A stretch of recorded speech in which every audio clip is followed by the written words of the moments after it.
Сайн мэцгааны үзэгчдээ Ундрахаа мэдээллийн хөтөлбөр шинэ мэдээлэлтэйгээр та бүхэнтэйгээ уулзж байна. Ингээ мэдээллийн хөтөлбөрт анхаарлаа хандуулна уу. 60 жилийн түүхтэй Тэмүүжин цогцлбор сургуулийн ирэх 9 сарын 24, 25, 26-ны өдрүүдэд Чингис хотно болно. Хүрээнд аймгийн боловсролын салбарын түүчээ болж нэгэн жарны түүхийг бүтээж байгаа Тэмүүжин цогцлбор сургуулийн түүхэн тунгуудахгүй болох гэж байна. Үүнтэй холбогдуулан энэ сургуулиас түрэн гарсан үе үеийн төгсөгчид хамт олон багш нар нэгдэн нээж сургуулийнхаа тэмдэглэн өнгөрүүлэх гэж байна. Хүрээндээ олон ажлыг төлөвлөн зохион байгуулж байгааг нэг нь Тэмүүжин цогцлбор сургуулийн төгсөгчдийн холбоог шинжилэн зохион байгуулж удирдах зөвлөлөө сонгож ажлаа инхүү эхлүүлсэн байна. 2022 он бол манай төрөлх сургуулийн 60 жил тохиож байгаа онцлог жил юм. Тэгээ бид бол энэ жил бол одоо хамгийн анх удаа манай төгсөгчдийн холбоо үүсгэн байгуулагдсан. Тэгээ энэ одоо хугацаанд бол бас төгсөгчдийн холбоог өдийн хүртэл бас явуулсан бас сонир. Тэгээ яг энэ жил бол бас энэ өнгөрсөн 5 сард манай Тэмүүжин кап гэж одоо уламжлалт болсон тэмцээн байдаг. Төгсөгчдийн дунд зохион байгуулагддаг. Энэ үеэр бол одоо манай төгсөгчдийн дундаа санаачлаг гарч тэгээ төгсөгчдийн холбоог бол байгуулсан. Тэгээд энэ үеэр бол энэ холбооны бас тэргүүнээр намайг бас сонгосон байна. Тэгээ миний зүгээр энэ өнгөрсөн 3 сарын хугацаанд хийсэн ажил бол одоо ойдол бэлдэх ажил байлаа. Болно. Тэгээ 9 сарын 23, 24, 25-нд манай сургуулийн ой болох ч одоо холбоотойгоор манай төгсөгчдийн холбооны зүгээс бол нэлээд олон ажлуудыг төлөвлөж хийж байна. Тэгэхээр бид зүгээр нэг удаа 60 жил зориулсан төгсчдийн холбоо биш. Үе үеийн төгсөгчид манай одоо Ахмад залуу болон босоод одоо бүх хүнийг хамарсан энэ холбоогоо үйл ажиллагаа явуулъя гэж гишүүдтэй үйлчлэг төрийн бас байгууллаа. Тэгэхээр цаашдаа бол нөгөө манай холбооны үйл ажиллагаа бол бүх одоо гишүүд рүүгээ чиглэж явагдана, төгсөгч рүү чиглэж явагдана. Төгсчдийн холбооны хөтөлбөр бол бүх одоо төгсөгчдөр бол манай төрийн бас гишүүн болно. Удирдах зөвлөлийн хөтөлбөр 11 гишүүнтэй байгуулагдаж байгаа. Тэгэхээр бид нар бол 1962-оос 80 он хүртэлх төгсөгчдөөс бас төлөөлөл оруулсан байж байгаа. 80-аас одоо 95 он хүртэл 95-аас хойш оноодын төлөөллийг бол бас жигдгэн оруулсан. Тэгэхээр энэ төгсчдийн холбооны гол онцлог бол тэргүүн нь бол байнгын байхгүй шүү дээ. Энэ чинь өөрөөр хэлэх юм бол бас тодорхой хэмжээнд солигдож явах хэрэгтэй. Тэгэхээр нэг одоо нам эсвэл одоо нэг хүний нөлөөлөл байлгахгүй тулд энэ аягүй чухал юм байна. Энэ талаасаа бол манай дүрм журам гэж батлагдаж байгаа холбооны. Тус сургуулийг төгссөн төгсөгчид Монгол орны 4 зэг 8 зохист ажиллаж амьдарч байгаа бөгөөд тэднийг нэгтгэн ойн арга хэмжээнд оролцуулахууднаас Улаанбаатар хотно төгсөгчдийн ангийн дарга нарын уулзалтыг зохион байгууллаа. Энэхүү уулзалтанд үе үеийн төгсөгчдийн төлөөлөл болсон 60 орчим хүмүүс оролцож сэтгэлийн үгээ хэлж сургуулийнхаа зорин очиж оролцгоо энэхүү илэрхийллээ. Ингээд 1962 онд энэ сургуульд ороход анхны маань багш Цэдвдэш багш байсан баха. Тэгээ анги даасан багш Дэрэм гэж багш байсан, сайхан дуулдаг. Ийм хоёр хүний дагаар дээр бид нэр орж байлаа. За анх сургуульд ороход нэг 30-аад хүүхэд байсан. Тэгээд бидний 1963 онд Цэдвдэш багш маань урайлга санаачлаа гаргаад соёл төхрөлийн анги болёо. Та нар дэмжихөө өгдөг тийм анх яриа гарч ирсэн. Тэгээ бид нар чинь дөгж нэг 10-аад настай жоохон хүүхдүүд соёл төхрөж гэж юу байдгийг тэрийн учрыг нь олоогүй бүгдээрээ л гар өргөд тэгээ бүгдээрээ соёл төхрөлийн анги болъё гэд дэмжиж байлаа. Тэгээд хүүхд болгоноос санал аваад манай ангиас нэг 20 хүүхэд энэ соёл төхрөлийн ангид нэгдэж байсан. Тэгээд багш маань хурал хийгээд соёл төхрөлийн даргаар намайг одоо сонгож байлаа. Тэгээд бид нэг жижигхэн төлөвлөгөө гаргаад энэ төлөвлөгөөний гол агуулга бол одоо сурлагандаа яаж анхаарах вэ? Сурлагаараа хоцрогдсон одоо найз нартай яаж туслах вэ? Хичээлийн бус цагаар амар чөлөө цагийг яаж өнгөрөөх вэ? Тэгээ арга эрт нь одоо ах амьдрал нь хүнд хүүхдүүдэд яаж туслах вэ? Гэх ийм одоо ажлуудыг төлөвлөөд ингээд энийг хэрэгжүүлэхийн төлөө бас чадан ядан зүтгсэлтэй. Ингээд жилийн дараа аймгаас комиссарж аймгийн намын хороо, эвлийн хороо, үйлдвэрчний байгууллага, боловсролын байгууллагаас шалгалт ирээд тэгээд энэ Цэдвдэш багштай 4-р анги тэгэхэд 4-р ангид орсон байсан, 3-р ангид энэ нөхрөл байгуулад жилийн дараа шалгалт ирээд биднийг одоо энэ төлөвсөн ажлаа сайн биелүүлсэн байна. Энэ ангийн хамт олон сурлагчдаа сайжирсан байна. Хичээлийн бус цагаар зохиох ажлууд нь ч бас хөөрхөн ажлуудыг санаачлан хийсэн байна. Гээд урам зориг өгөөд одоо шалгаруулад аймагта анхны соёл төхрөлийн цол мандат олгож байсан. Тэр Сургуулийн зүгээс ойн урлагийг бүх ангийн төгсөгчдийн төлөөлөлд гартууллаа. Зовлонтын үеэр 1993, 2000, 2003, 2004, 2006 оны төгсөгчид иж бүрэн лед дэлгэц гартуулсан бол 1998 оны төгсөгчид 15 ширхэг морин хур болон бүх төрлийн үндэсний хөгжмийг сургуультай хандууллаа. За юуны өмнө үлгэр жишээ бага сургууль, баруун 8 жилийн дунд сургууль, 10 жилийн 3 дугаар сургууль, Тэмүүжин цогцлбор сургуулийн үе үеийн нийт төгсөгчид хамт ажиллаж исэн тухайн үеийн одоо захирал, эрхлэгч, багш, ажилтнууд бүгдээрэнд нь төрлөх сургуулийнхаа түүхт 60 жилийн ой мэндийг дэвшүүлж байна. За 60 жилийн он ажлын хүрээнд хийгдэж байгаа олон ажлуудын нэг нь өнөөдөр энд одоо нийт одоо 63 оноос хойш төгсөлт хийсэн тэр төгсөлт болгоны бүлэг болгоны ангийн ахлагч нарын уулзалтыг өнөөдөр бас энэ танхимд Улаанбаатар хотод хийлээ. Тэгээ бидний урилгыг хүлээж аваад хүрэлцэн ирсэн үе үеийн ангийн ахлагч нартай, манлайлагч нартай бүгдээрэнд нь чин сэтгэлээс нь талархал илэрхийлж байна. Тэгээ энд бид нар одоо ерөнхий ойн зохион байгуулагдах ойн одоо хөтөлбөр, за ой ухтаж хийж байгаа ажлууд, тэнд хэрэгтэй санхүүжилт, за одоо хамтын дэм оролцоо юу чухал байгаа тухайга бас хамтдаа ярилцаж, зөвлөлдөж, шийдэлт хүрч бас тодорхой асуудлуудыг шийдвэрлэж тэгээд ангийн ахлагч нараар нь дамжуулаад төгсөлт болгоны анги болгонд одоо сургуулийн захиргаа төгсөгчдийн холбооны хамтарсан одоо урилгыг гардууллаа. Тэгэхээр төгсөгчд маань яг одоо 60 жилийнхээ 2 өдрийн үйл ажиллагаанд бүрэн бүрэлдэхүүнээрээ олуулаа, аз жаргал, амжилт, баяр хөөр дүүрэн уулзнахаа гэж итгэж байна. Ер нь одоо 60 гаруй төгсөлт гаргасан. Тий. За тэгээд өмнөх жилүүдийн ойгоос одоо юугаараа ялгарх вэ гэхээр мэдээж бид нар маш олуулаа байгаа. Маш олуулаа учраас маш хүчтэй байгаа. Тий. Тэгээд ер нь одоо сургууль маань хүний амьдралд юу өгсөн юм бэ? Ямар өгөөжтэй сургууль байваа? Ямар өгөөжтэй үе үеийн багш нар, үе үеийн ажилтнууд, үе үеийн удирдлага, үе үеийн анги хамт олон байваа гэдгийг л одоо нийт одоо хинтийчүүдэд төгсөгчдөө ер нь одоо орон даяар зарлахыг хүсэж байна. Энэ Тэмүүжин цогцлбор сургууль гэдэг одоо энэ хөгжлийн 60 жилийнхээ хугацаанд хүмүүсийн амьдралд ямар одоо үнэт зүйлийг, ямар соёлыг, ямар одоо ёс зүйн зөв зарчмыг, ямар амьдрах ухааныг үлдээсэн өгсөн ийм өгөөжтэй сургууль байваа гэдгийг л одоо харуулахыг зорж байгаа. Сургуулийнхаа 60 жилийн түүхэн ном, баримтат кино, сургуулийн сүлд дуг шинжлэн дуулах зэрэг ажлууд эд өрнөж байгаа гэлээ. 60 жилийн ойг зөвхөн 9-р сарын 24, 25, 26-ны өдрүүдэд төсөөлж болохгүй бөгөөд 12 дахь сард дуустал үр дүнтэй ажлуудыг шат дараатаагаар зохион байгуулалт хэмээн сургуулийн захиргаанаас мэдээллээ. Дараагийн мэдээ. Хинтээ аймгийн волейболын багш дасгалжуулагчдын сургалт болж өндөрлөлөө. Энэхүү сургалтанд багш дасгалжуулагчдын уур чадвар заах арга зүйг дээшлүүлэх зорилготой сургалт хийлээ. Мөн сургалтын үеэр Хинтээ аймагт хэрэгжүүлэх гэж буй хаан бомб хөтөлбөрийг танилцуулан баталсан юм а. Өнгөрөх 8 дугаар сарын 25, 26-ны өдрүүдэд Дэлгэр хаан суманд Хинтээ аймгийн волейболын багш дасгалжуулагчдын сургалт болж өнгөрлөө. Тус сургалтын биеийн тамирын багш дасгалжуулагчдын уур чадвар заах арга зүйг дээшлүүлэх, хүүхдийн нас бие бэлдрийн онцлог тохирсон хөтөлбөрөөр сургалт явуулах арга зүйг эзэмшүүлэх зорилгоор Хинтээ аймгийн боловсрол шинжилгээ ухааны газар, биеийн тамир спортын газар болоод Монголын волейболын холбооны Хинтээ аймаг дахь салбар зөвлөл нар хамтран зохион байгуулж байна. Тэгвэл сургалтанд 18 сум, 4 тосгоны 27 сургуулийн 38 багш, аймгийн волейболын холбооны тэргүүлэгчгээд нийт 50 гаруй хүн хамрагдлаа.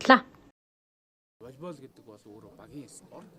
Тэгээд багийн спортоор дамжуулж тэгээд дээр нь бид нар одоо багаас нь одоо волейболоор хичээллүүлж ингэж явъя гэсэн ийм одоо зорилт тавьж байгаа. Тэгэхээр бид бүхний одоо энэ Хинтээ аймгийн волейболын одоо холбооноос тавьж байгаа зорилт гэдэг бол зөвхөн волейболын спорт биш юм шүү. Энэ бол цаана гэр бүлийн одоо сайн сайхан байдал, хүүхдийн хүмүүжил, хүүхдийн одоо эрүүл мэнд, цаашлаад нийгэм залуучуудын одоо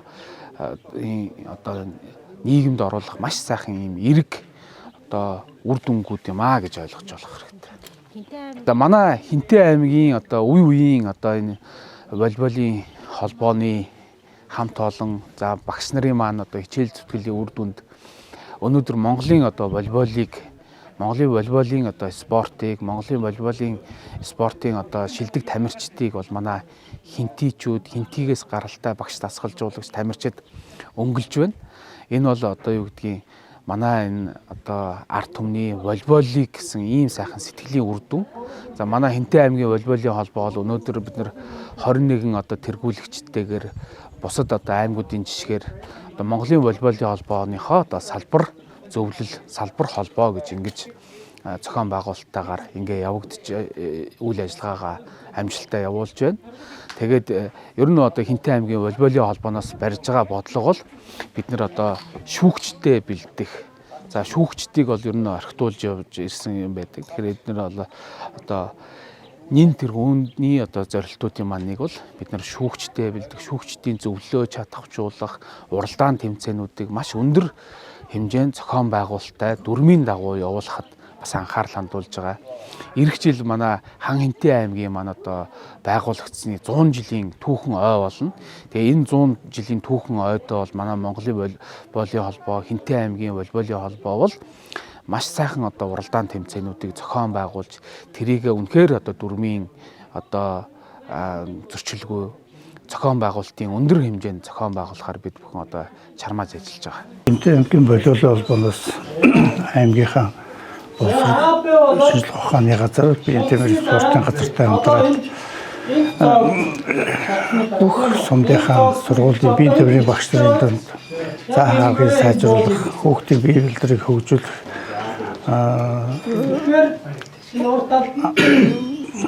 ур чадрыг сайжруулах зорилгоор энэ 2 өдрийн сургалтыг хэрлэнгийн хөдөө харалт зохион байгуулж байна. Тэгээд энэ сургалтанд 18 сум, 4 тосгон, нийт 27 сургуулийн маань одоо 40 багш нар оролцлоо. Мөн энэ сургалтын үеэр аймгийн волейболын холбооны тэргүүлэгчид бас цуглаж волейболын холбооныхоо цаашдын үйл ажиллагааны талаар хэлэлцэж, хуралдаж, зарим нэгэн шийдвэрлэлийг гаргасан болно.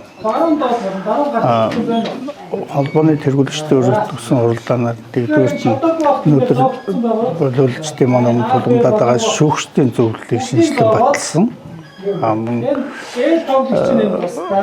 тэргүүлэгчдийн бүрэлдэхүүнд өөрчлөлт оруулсан. Мөн аймгийн хэмжээнд хэрэгж хаан бомбог хөтөлбөрийнхөө үйл ажиллагааны талаар хэлэлцэж энэ хөтөлбөрөөр багш нарын санал хүсэлтийг тусгаж одоо баталж авлаа. Тэгээ энэ хөтөлбөрөөр цаашдаа аймгийн иргэдийн хурлд өргөн баригдаж, иргэдийн хурлаар хэлэлцэж батлагдах юм бол одоо аймгийн хэмжээнд волейболын спортыг бүх нийтийн хүртэл болгож, мөн гэр бүлийн спорт болгож хөгжүүлэхэд одоо нэлээд төхөмтэй арга хэмжээ болж байгаамаа.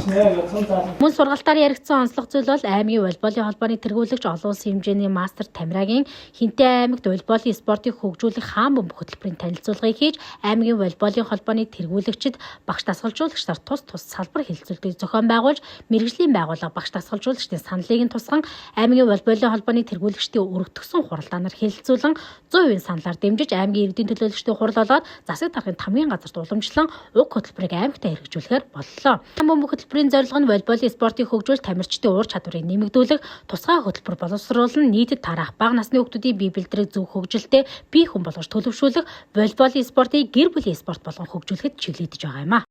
За 4 жилийн өмнө буюу Монголын хүүхдийн волейболын академи гэж төрийн бас байгууллагыг байгуулж, хэсэг нөхдүүдтэйгээ байгуулж одоо энэ үйл ажиллагаагаа явуулж эхлээд байгаа.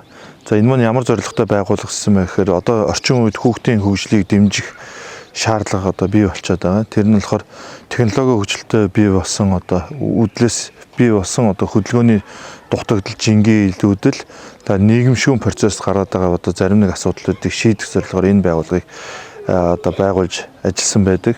За одоо яг энэ хөтөлбөрийг буюу хаан бөмбөг гэдэг хөтөлбөрийг Хинтээ аймагтаа анх санаачлан энэ хөтөлбөрийг хэрэгжүүлэхээр одоо өнөөдөр өргөтгсөн хэлбэрээр ерөнхийдөө сургалт семинарыг зохион байгуулж байна.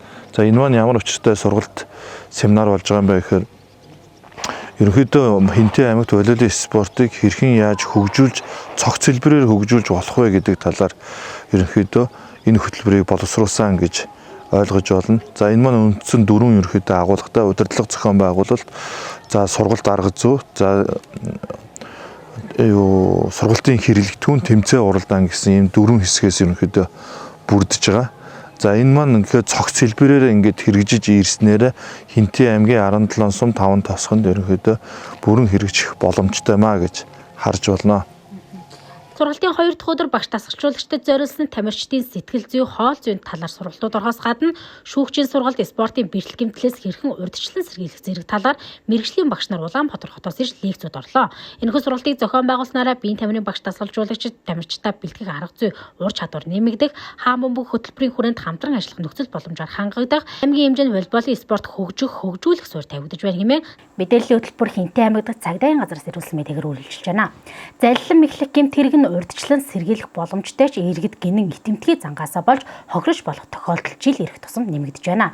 Хинтээ аймагт 2022 оны эхний 9 сарын байдлаар энэ төрлийн гэмт хэрэг 61 бүртгэгдсэн нь өнгөрсөн оны мөн үеигтэй харьцуулахад ихссэн үзүүлэлттэй байгаа юм а. Тиймээс залилагчид боломж бүү олго гэдгийг цагдаагийн газраас анхааруулж байна.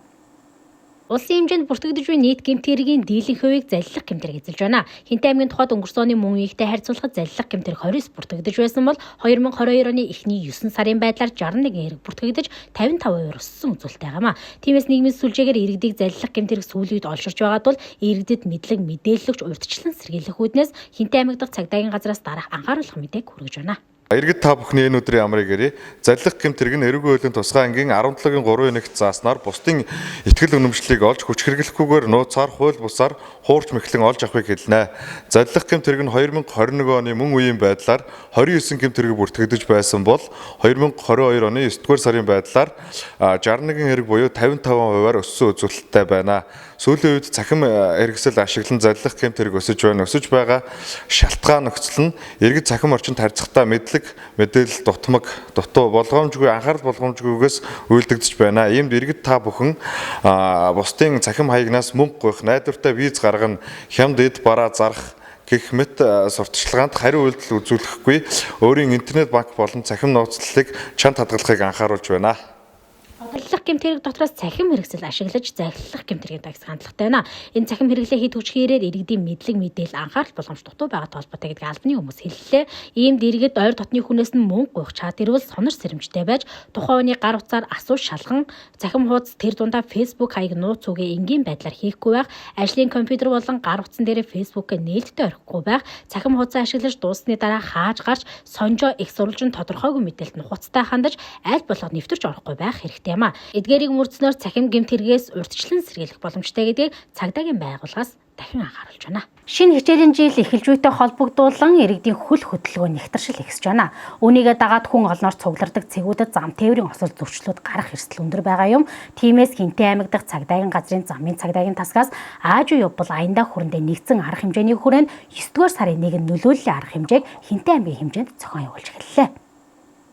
Улсын хэмжээнд ааж уу явбал аяндаа хүрэндээ нэгдсэн арга хэмжээ хэрэгцээр байгаа билээ. Тэгвэл тус аяны хүрээнд Хинтээ аймаг дахь цагдаагийн газрын замын цагдаагийн тасгаас 9-р сарын 1-нд нөлөөллийн сурталчилгаа хянаш шалгалтын арга хэмжээг зохион байгуулж байна. Иргэдийн амралт аял зугаалга дуус шинэ хичээлийн жил эхэлж байгаа бөгөөд Чингис хотын замын хөдөлгөөний ачаал нэмэгдэж төвжрэл үүсгэхтэй холбогдуулан замын хөдөлгөөний аюулгүй дүрмийн хэрэгжилтийг хангаж хөдөлгөөнд оролцогчдын хэвийн аюулгүй зорчуулахад иргэдийн өөрсдийн оролцоо нөлөөллийг нэмэгдүүлэх зорилготойгоор уг арга хэмжээг зохион явуулж байна гэдгийг албаныхан хэллээ.